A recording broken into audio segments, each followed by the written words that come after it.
Hello, and welcome to the weekly blog. My name is Dr. David Hutchings. As always, these are being sponsored by SpectrumMed. We had quite a few emails actually, and then Facebook responses in regards to the lecture, the two-part series lecture we're doing with the NARA folks, the NARA conference, and they wanted me to come and speak on a two-part series. And I apologize, I have to kind of look at this other screen. The first part is looking at social and occupational deprivation and isolation impacting cognition regarding COVID, COVID fog, and then delirium versus dementia, and lastly, the medications impacting cognition as we treat COVID. So it'll be a two-part series.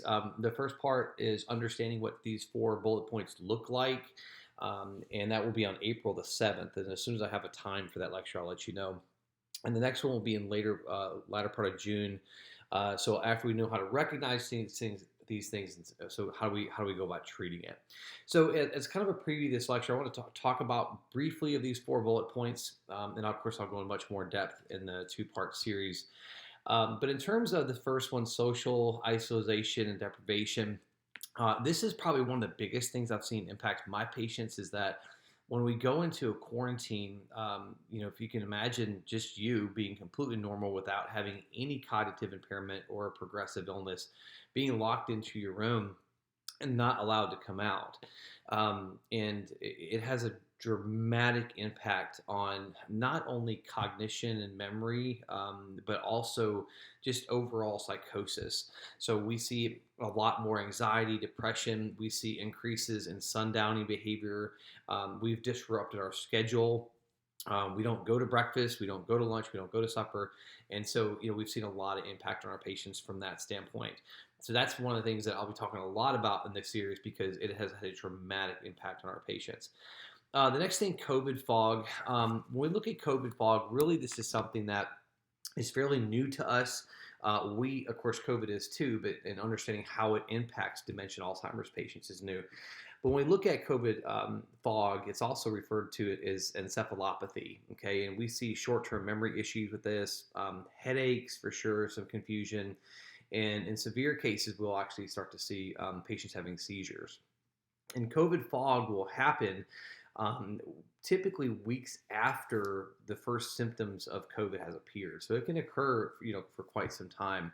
So now we have the COVID fog, and then we have delirium because of the infection, and then we also have dementia. So it's kind of this perfect storm, if you will. Delirium versus dementia is the next piece.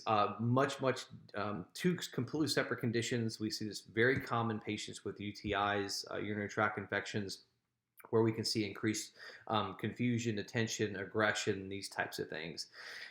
Delirium mainly affects attention and not so much memory, but with somebody with memory disorders or a progressive illness like dementia, it certainly can make memory worse for a little period of time until we can actually treat and make that delirium go away from the infection itself.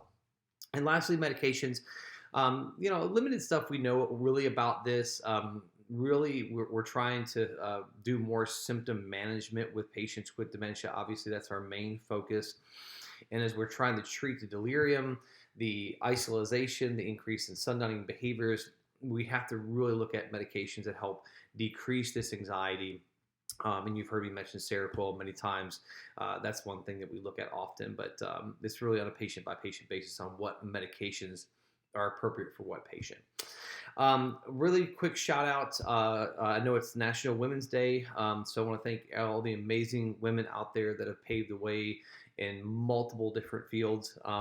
I would say I want to give definitely a shout out to an old friend of mine. She was Dr. Jerry Logeman. She taught me a lot. I had the pleasure of publishing with her, lecturing with her, and becoming great friends with her, going to movies and going to Italian restaurants and those things. She's a really, really great lady. So again, thank you to all you amazing women out there, and we look forward to seeing you again next week. Thank you.